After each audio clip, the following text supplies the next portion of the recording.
Hello, friends. This is Dave Hurwitz, executive editor at ClassicsToday.com.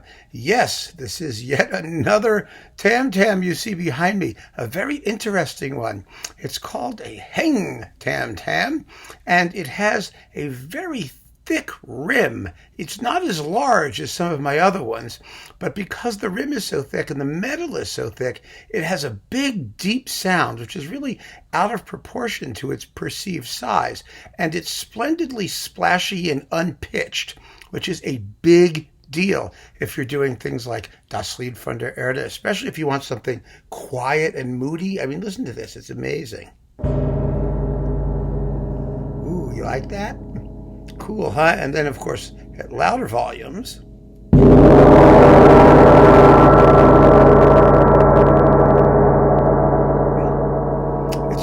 it's just a marvelous instrument. And so I'm going to hang it up there for a little while and switch them out. It's just fun to do. Today, we are going to talk about, speaking of someone who was quite adept at the use of the tam-tam, Glazunov complete symphony cycles. Why are they neglected? I don't know. They're lovely, lovely pieces. I used to think, I have to confess, that they were kind of like tepid bathwater. Pretty, amiable, not terribly interesting. And the fact of the matter is, most Russian performances are just that. Unfortunately, however, now there are 3 major Glazunov cycles available, none of them conducted by Russians, and they're all better than the ones that are conducted by Russians. I think that's fascinating. Why are Russians so bad at Glazunov? It's just like, why are so many people these days so bad at Bruckner?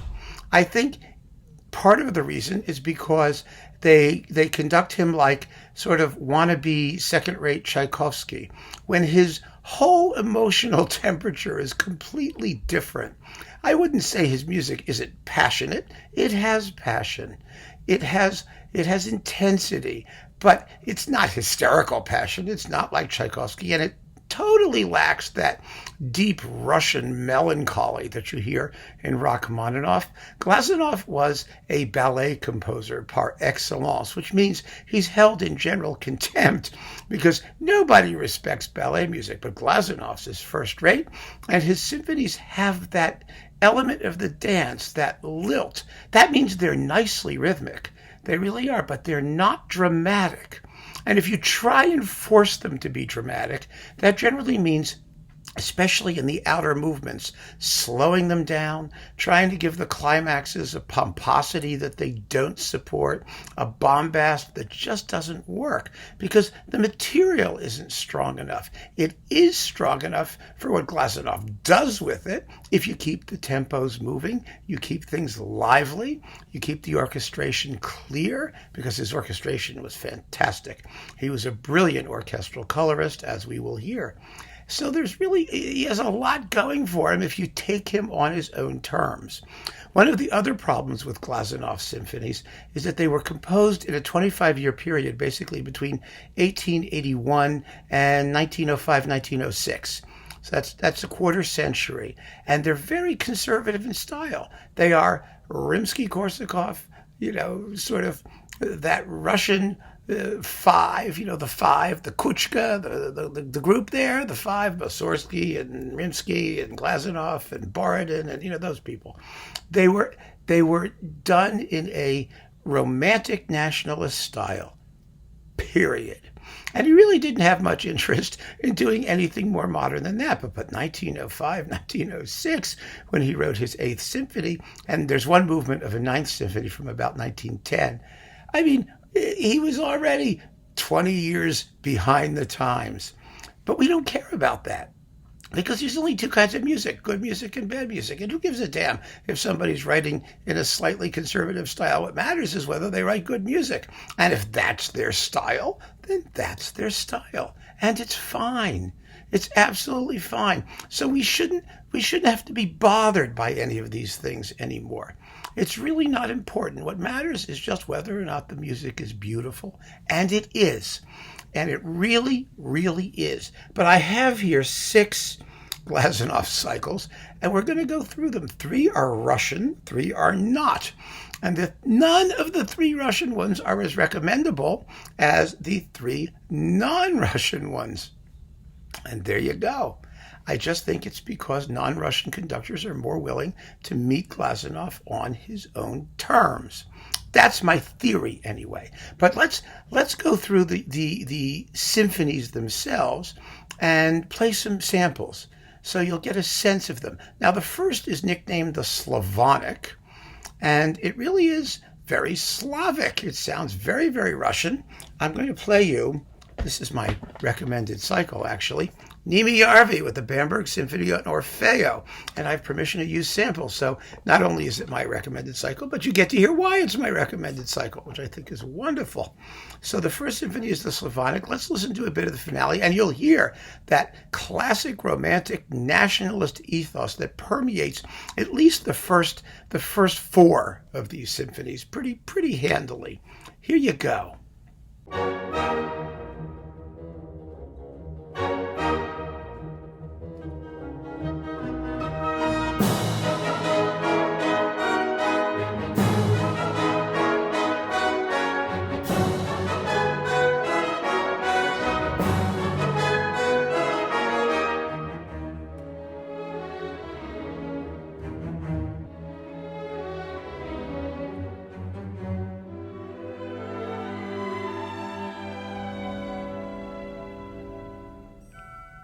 Lively, exciting, fun, right? And it doesn't bog down, not if you keep things lively the way Yarvi does. And Yarvi is nice and fluid in his handling of tempos. Oh, it's just terrific. So these are very, very enjoyable. Now, number 2 is dedicated to Liszt, and it does show that Glazunov had a certain amount of flexibility in his handling of form. For example, the inner movements, the slow movement in the scherzo, he would change those up at will. The first symphony has the scherzo second. The second symphony has the scherzo third. And then there's a very interesting entrada and finale.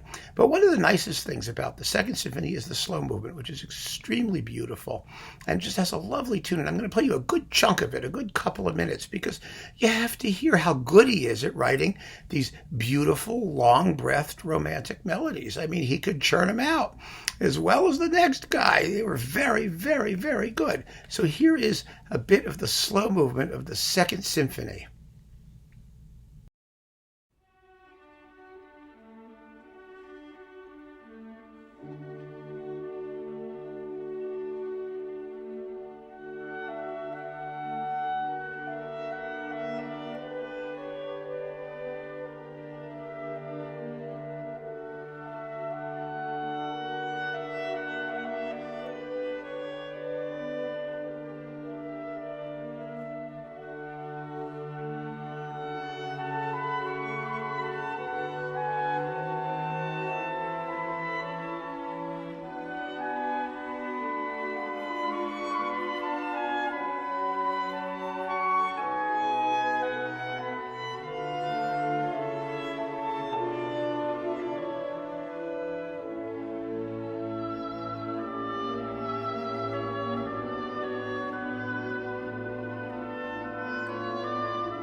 Isn't that just beautiful? I mean, come on, guys. It's just beautiful.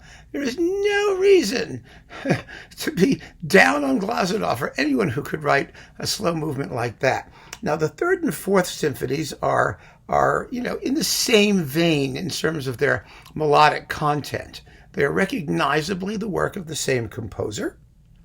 And the fourth is a particularly interesting symphony because it only has 3 movements, with a scherzo in the middle and an andante introduction to the first movement and the finale. And they're really good. One of the tricks to playing Glazunov well is that in his outer movements he had a habit of writing everything, qualifying his allegros with the word moderato. And that moderato can't be taken too seriously. The music has to be kept moving. It has to be exciting. That's another thing that Russian conductors tend to do. Their moderato is a little too moderate.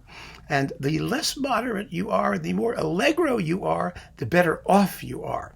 Now, the Fifth Symphony, for reasons I've never understood, is sometimes called the heroic. Is it heroic? No.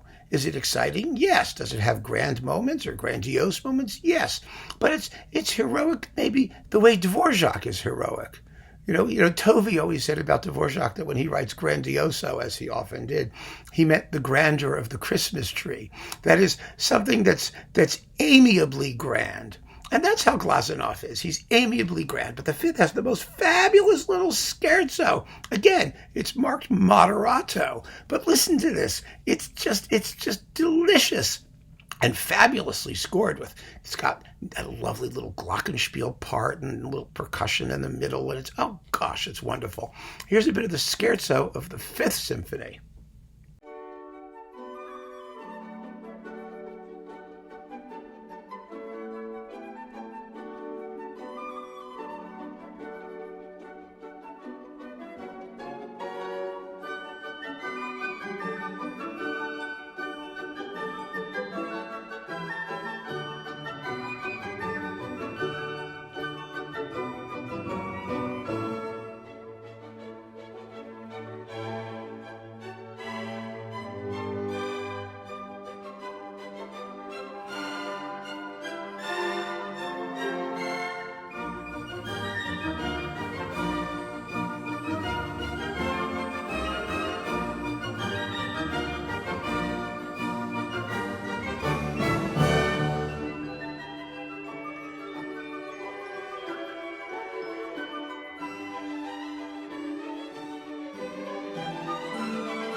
Delicious, ain't it?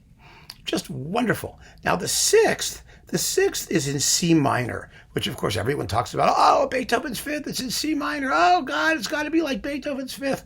And it does try to be, I think, a little more grand than the other Glazunov symphonies. And for that reason, a lot of people think it's his least successful.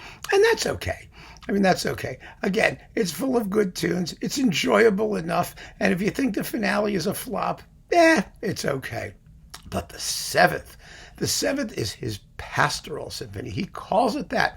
It's in F major, the pastoral key, the key of Beethoven's Sixth. And it kind of makes references on the sly to Beethoven's pastoral symphony. It's just wonderful. But consider for a moment, it was composed around 1902, 1903, in that area.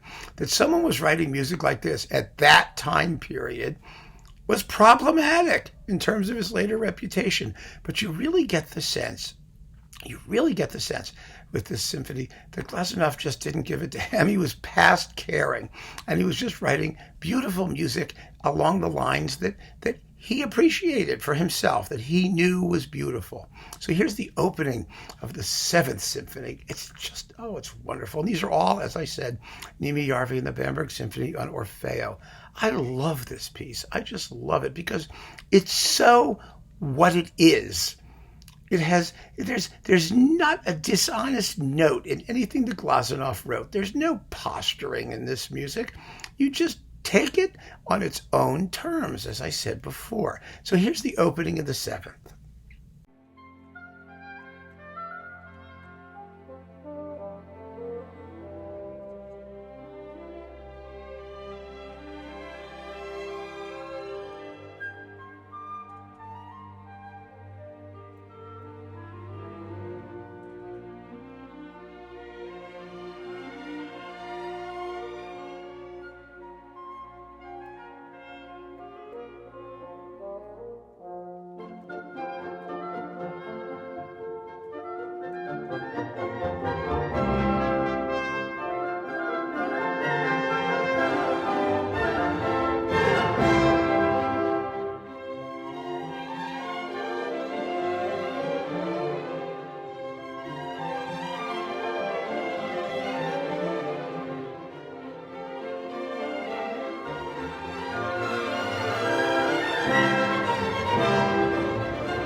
just great stuff. Absolutely delightful. Then the eighth is the eighth.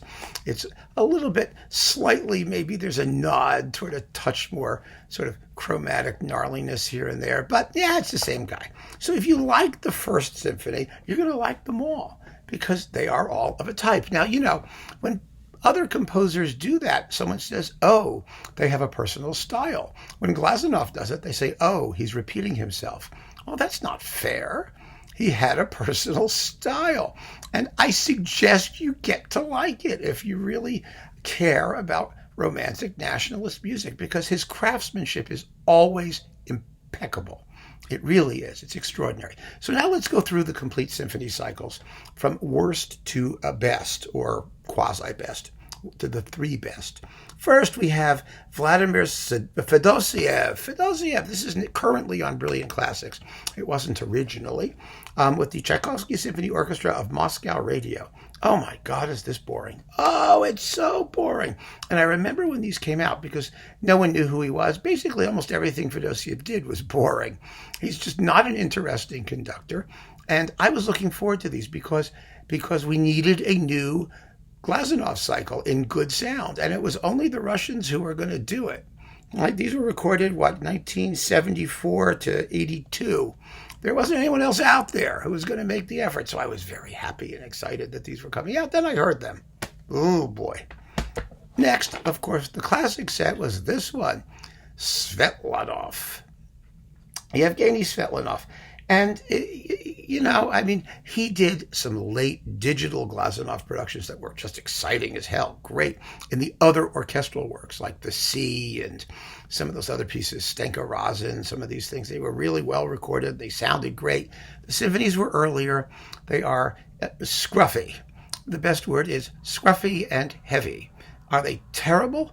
No. Are they echt Russian Soviet style performances? Yeah, loud, kind of, bombastic. And it's easy to understand how these Glazunov symphonies could get the reputation for being bigger than their britches in performances like this, because you have to make them sound important. And they are important, but not that way.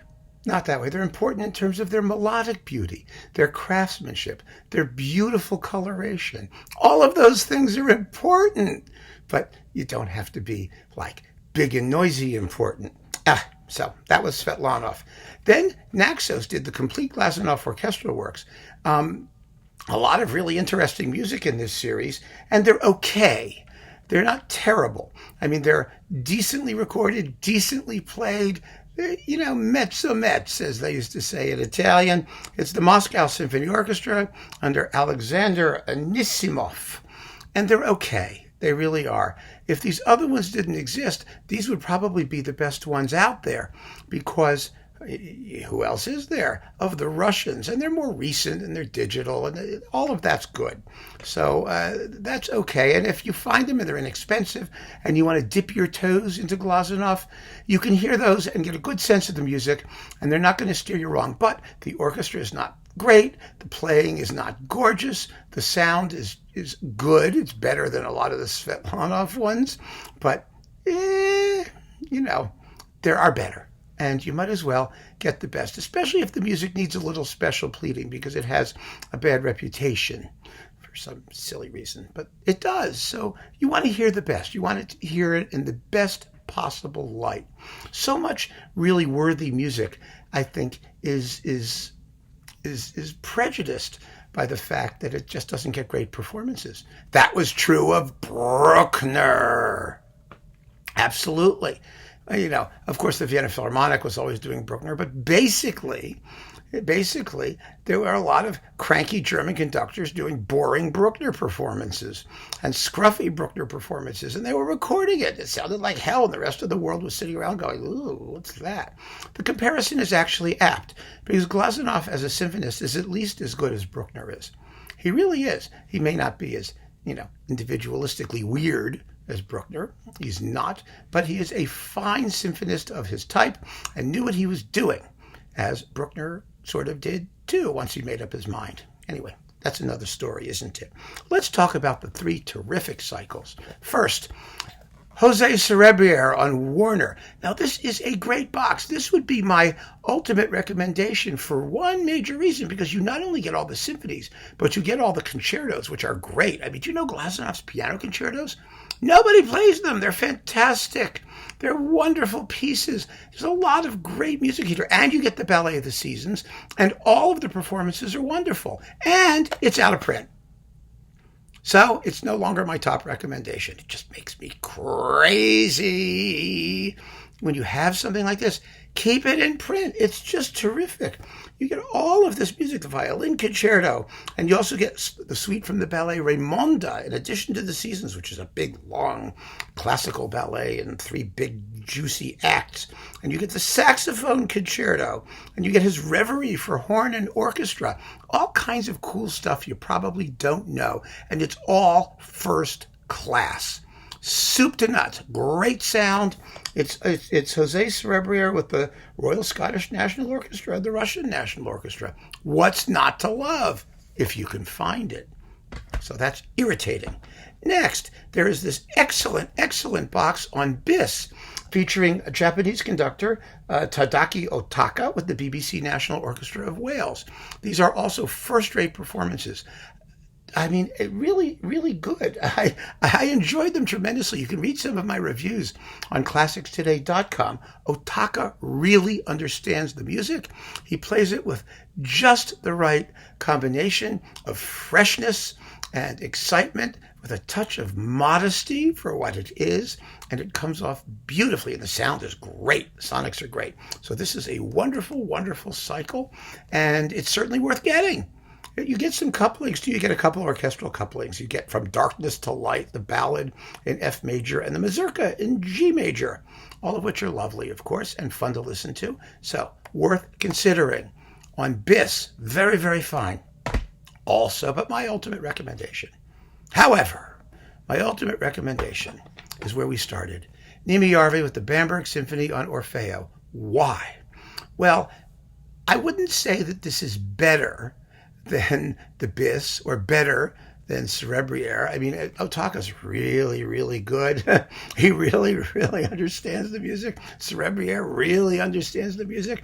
Yarvi really understands the music. But there's something about these performances, listening to them again, that I think justifies the pride of place that they've had really since they came out. They are full price. It's expensive. It might be a lot cheaper as a download, but boy, these are beautiful performances. They have such marvelous flexibility of pulse, such an effortless shaping. And Yarvi is always one of those conductors who's willing to let his musicians play.